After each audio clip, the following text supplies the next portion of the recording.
మాజీ సర్పంచ్ అప్పారావు గారికి, బ్రహ్మయ్య గారికి, ఎంపీపీగా పనిచేసినటువంటి బ్రహ్మయ్య గారికి, పుల్లయ్య గారికి, పున్నట్ల రవి గారికి, ఇంకా గ్రామ పెద్దలు పిల్లలందరికీ నా హృదయపూర్వక ధన్యవాదాలు.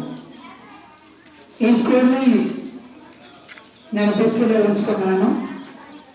ఈ స్కూల్ నుండి నా కుమారుడు 5వ తరగతి పరీక్ష రాసి Jawahar Navodaya school, AP residential school, social welfare స్కూల్లో 3 స్కూళ్ళు కూడా ఒకేసారి ఎగ్జామ్ రాసి 3 స్కూల్లో సీటు తెచ్చుకున్నటువంటి ఘనత కోదాడ మండలంలో నా కొడుకు పిల్ల మహేష్ కుమార్కి ఉంది.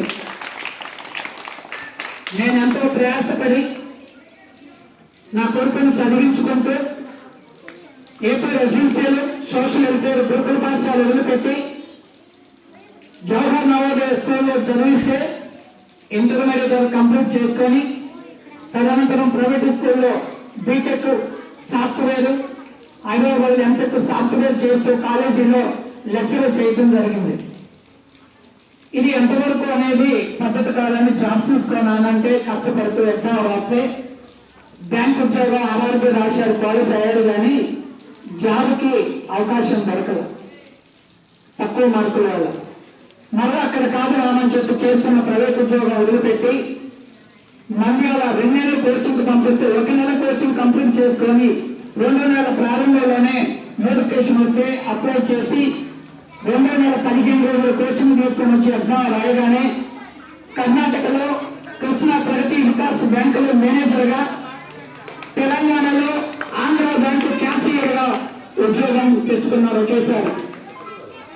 నేను చెప్పాను, నాయన కర్ణాటకలో ఉన్నంతకాలం అక్కడే ఉండాల్సి వస్తుంది, తెలంగాణ అయితే ఆంధ్ర బ్యాంకులు ఉన్నాయి, ఏరియాలు ఎక్కడ తిరిగినా దగ్గరలో ఉంటే మనకు అందుబాటులో ఉంటాం అనే ఉద్దేశంతో నేను మేనేజర్ జాబ్ వదిలిపెట్టేసి క్యాషియర్గా ఆంధ్ర బ్యాంకులో జాయిన్ చేయించాను. వీటన్నిటికీ కారణం ఏంటంటే రెడ్లకుంట యూపీఎస్ స్కూలు నా కొడుకుని విద్యా రంగంలో పోషించినటువంటి ఘనత నేను ఘనంగా చెప్పుకుంటాను. ఆ ఘనత నేడు నా కొడుకు నాకు అందుబాటులో లేడు. నేడు నా కొడుకు మేనేజర్గా పనిచేస్తున్నాడు.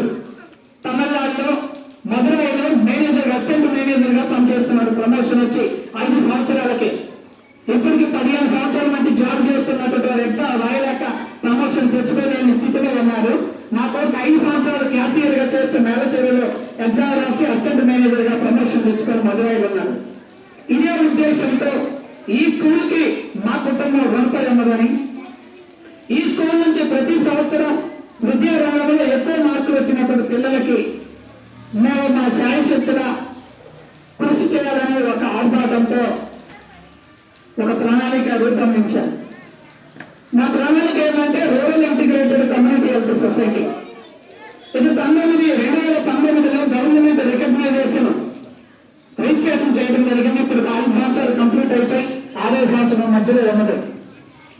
నేను హెల్త్ ఆర్గనైజేషన్ అనగా నిత్యావసర విషయంలోనూ, బట్టల విషయంలోనూ, తల్లిదండ్రుల బర్త్డే కార్యక్రమ విషయంలోనూ, ప్రైవేట్ కాలేజీలో చదువుతున్నటువంటి కాలేజీ ఫీజు కట్టలేక కాంబినేషన్ పడి ఎగ్జామ్ రాయకున్నటువంటి వారికి కాలేజీ యాజమాన్యంతో మాట్లాడి ఆర్థిక ఇప్పించి ఎగ్జామ్ రాపించిన ఘనత మన ఊరిలో కూడా 2 ఉన్నారు.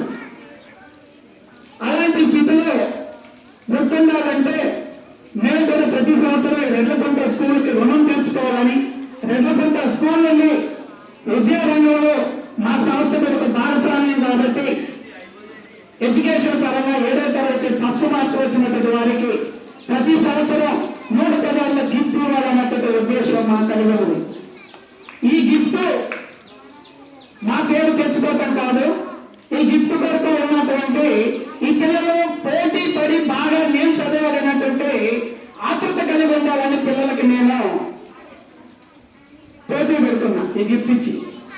రెండోది ఏంటంటే ఈ గిఫ్ట్ తీసుకొని వేరే స్కూల్లో పోయినప్పుడు నవోదయ పోని, సైనిక స్కూల్లో పోని, ఏపీ రెసిడెన్షియల్, గురుకుల పాఠశాల, కార్పొరేట్ స్కూల్, ప్రైవేట్ స్కూల్ ఎక్కడికైనా పోని ఇట్లాంటి జెండా వందనం సందర్భంలో రెడ్లకుంటలో నేను గిఫ్ట్ తెచ్చుకున్నాను అన్నటువంటి ఘనత ఈ పిల్లలు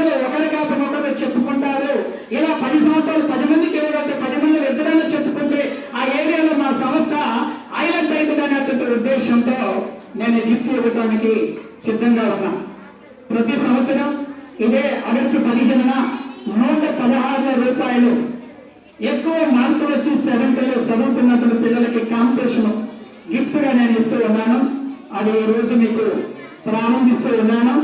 దీన్ని మీరందరూ కూడా చదువుకునే పిల్లలు పోటీ పడుతూ నేను చదవాలా, నాకు ఫస్ట్ మార్కులు రావాలా, ఆ గిఫ్ట్ నేను పొందాలని పిల్లలైనటువంటి మీరు ఆశపడాలని నేను కోరుకుంటున్నాను. ఇదే కాదు, పిల్లలు మీరు మీ తల్లిదండ్రులకు చెప్పండి, మీ అక్క చెల్లెళ్ళకి చెప్పండి, మీ తమ్ముళ్ళకి చెప్పండి. రెడ్డకుంట స్కూల్లో గిఫ్ట్ ఇస్తుంది, మంచి చదివితే స్కూల్ ఎంకరేజింగ్ అవుతుంది, మంచి సరిపడిన స్టాఫ్ ఉంది, మన గ్రామం బాగుపడాలా, మనం బాగుపడాలా, ఉన్నతమైన స్థితికి ఎదగాలని చెప్పి మన పిల్లల తల్లిదండ్రులైనటువంటి మనం కూడా మన ఊరిని బాగు చేసుకుంటే బాగుంటుందనేటువంటి తలంపుతో నేను ఈ ప్రోగ్రాం ప్రారంభించాను. నా ఉద్దేశం అంటే మనం బాగుండాలా, మన పక్కవారు బాగుండాలా, మనం బాగుండాలా, మన ఊరు వారు బాగుండాలా అనే ఉద్దేశంతో నేను చేశాను. ఈ రిచ్ ఆర్గనైజేషన్ అనగా rural integrated community health society నా సొంత శాయశక్తులతో కాదు, కొంత దాతల సహకారంతో కూడా ఎన్నో ప్రోగ్రాం చేస్తున్నాం.